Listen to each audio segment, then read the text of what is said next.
Assalamualaikum warahmatullahi wabarakatuh. Bagaimana kabarnya hari ini anak-anak?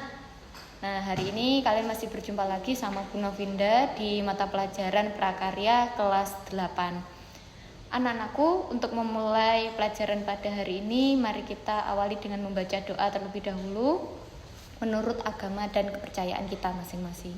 Berdoa dimulai.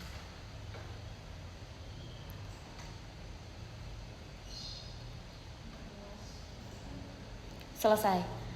Baik, hari ini kita akan belajar bab pengolahan serealia, kacang-kacangan, dan umbi, makanan khas wilayah setempat.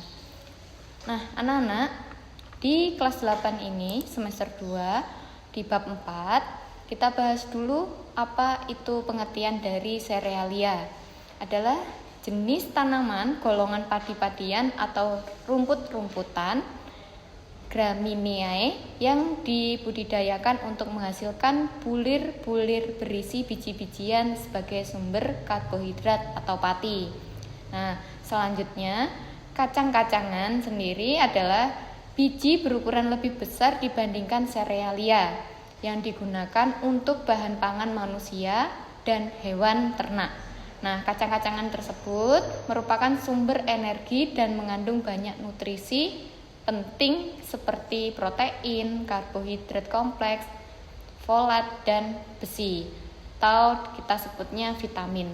Nah, ada juga yang ketiga itu pengertian dari umbi. Umbi sendiri adalah organ tumbuhan yang mengalami perubahan ukuran dan bentuk atau pembengkakan sebagai akibat perubahan fungsinya. Nah, organ yang membentuk umbi terutama batang, akar, atau modifikasinya. Nah, ketiga bahan tersebut semuanya berada di lingkungan sekitar kita dan mudah didapatkan. Selanjutnya, kita pelajari apa itu jenis olahan pangan setengah jadi. Yang pertama ada olahan pangan setengah jadi dengan bentuk pipih tebal atau tipis. Ini contohnya seperti kerupuk. Nah, selanjutnya yang kedua ada olahan pangan setengah jadi dengan bentuk butiran besar. Jadi memang bentuknya lebih besar daripada yang tadi.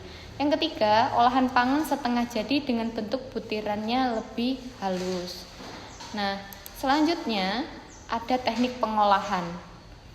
Dalam teknik pengolahan ini dibagi dua macam. Yang pertama, teknik pengolahan makanan panas basah atau moist heat.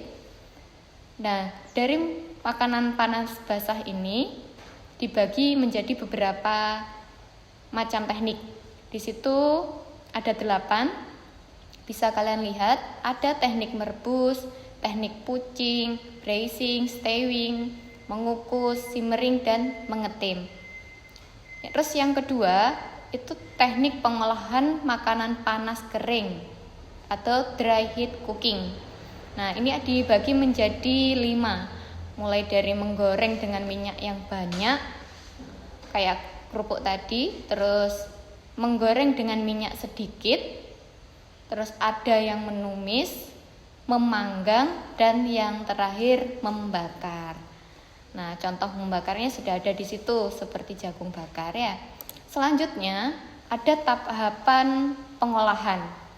Jadi sebelum kalian mengolah suatu makanan, ada tahapannya. Mulai dari perencanaan, kemudian dilanjutkan pelaksanaan atau pembuatannya, dan yang selanjutnya adalah penyajian, pengemasan. Dan terakhir, kalian bisa melakukan evaluasi. Bisa kalian perhatikan pada slide tersebut. Selanjutnya, ini adalah contoh pengolahan yang tadi saya sebutkan. Mulai tadi kan ada diawali dari tahapan pengolahan itu ada dari perencanaan kan, pelaksanaan, penyajian atau pengemasan baru evaluasi. Nah, di sini dicontohkan ada pembuatan mie Aceh yang diawali dari bahannya dulu. Terus kemudian setelah itu dilanjutkan cara pembuatannya. Nah, setelah selesai baru kalian sajikan. Nah, di sini ada beberapa cara penyajian dan pengempasan yang baik. Pertama, kalian harus bisa mengombinasikan warnanya. Terus yang kedua, bentuk, tekstur, dan kekentalannya. Dan yang ketiga, rasa dan suhunya harus kalian perhatikan juga. Yang keempat, alat saji makanan. Kan nggak mungkin kalian menggunakan alat yang disajikan itu menggunakan alat yang kotor. Pasti harus yang bersih dan higienis.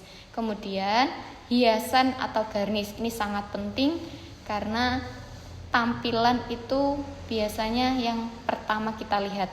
Nah, yang terakhir adalah penyajian. Jadi ada 6 poin penting dalam penyajian dan pengemasan. Nah, cukup itu saja.